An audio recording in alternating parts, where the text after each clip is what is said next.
एक गांव में रामू नाम का एक किसान रहता था।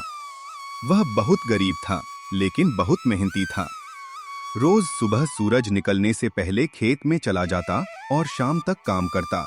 एक दिन उसके खेत में फसल नहीं उगी।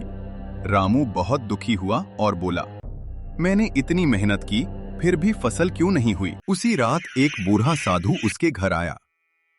साधु ने रामू को एक थैली दी और कहा, इसमें जादुई बीज हैं। इन्हें खेत में बोना, लेकिन ध्यान रखना, इन बीजों को सिर्फ मेहनती हाथ ही उगा सकते हैं। रामू खुश हो गया। अगले दिन उसने पूरे मन से खेत तैयार किया, बीज बोए, पानी दिया, खरपतवार निकाले।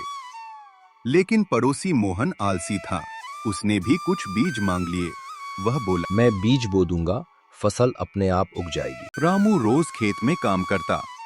मोहन खेत में जाकर सो जाता। कुछ दिनों बाद रामू के खेत में हरी हरी फसल लहलहाने लगी, लेकिन मोहन के खेत में कुछ भी नहीं उगा।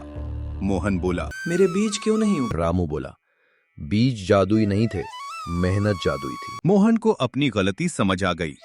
उसने रामू से कहा, आज से मैं भी मेहनत करूंगा। दोनों मिलकर खेत में काम करने लगे।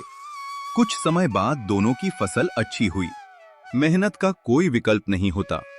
आलस करने से कुछ नहीं मिलता। मेहनत ही असली जादू है।